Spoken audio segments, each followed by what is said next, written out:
adik-adik, perkenalkan, nama kakak Kak Afif. Pada kesempatan kali ini, Kak Afif mau ngajarin ke adik-adik semua materi pengantar sejarah. Tujuan pembelajaran kita kali ini adalah memahami pengertian sejarah, baik secara etimologi dan istilah, memahami perkembangan sejarah sebagai ilmu, serta mengenal cara berpikir sejarah, yaitu sinkronik dan diakronik. Kira-kira apa ya sejarah itu? Apakah hanya sekedar mengenang masa lalu? Yuk kita belajar! Kita mulai dari pengertian sejarah ya. Sejarah berasal dari kosakata bahasa Arab, syajarotun, yang artinya pohon. Loh, kenapa sih Kak, pohon? Nah, coba adik-adik bayangkan. Sebuah pohon pasti terdiri dari batang utama, kemudian ada dahan, ranting, dan daun. Semua komponen itu saling berhubungan dan merupakan perkembangan dari batang utama. Begitu juga dengan sejarah yang terus berkembang dari suatu peristiwa ke peristiwa lain, berkembang dari masa ke masa. Selain itu, pohon juga dapat diartikan sebagai silsilah keluarga kerajaan. Sejarah erat kaitannya dengan kebudayaan manusia.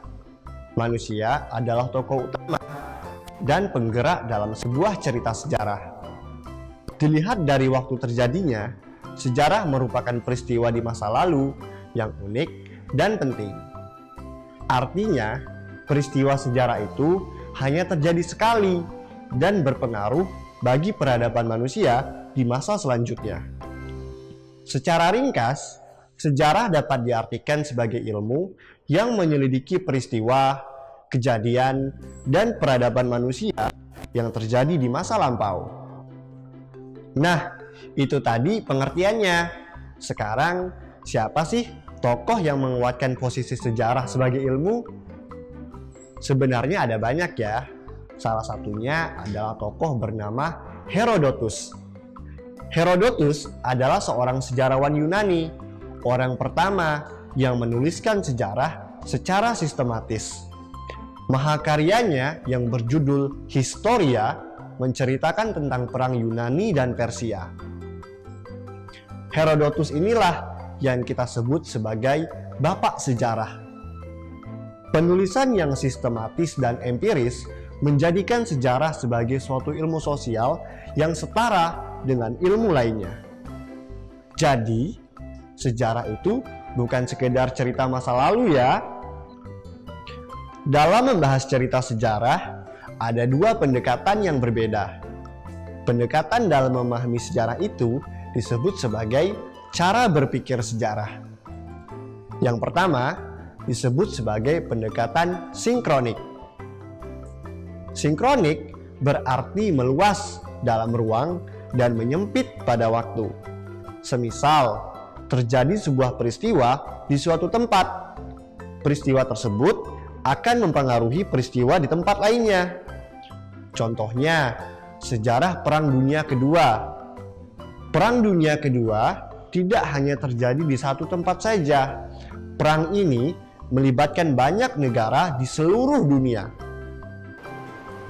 Yang kedua adalah pendekatan diakronik. Pendekatan ini menyempit dalam ruang dan meluas dalam waktu.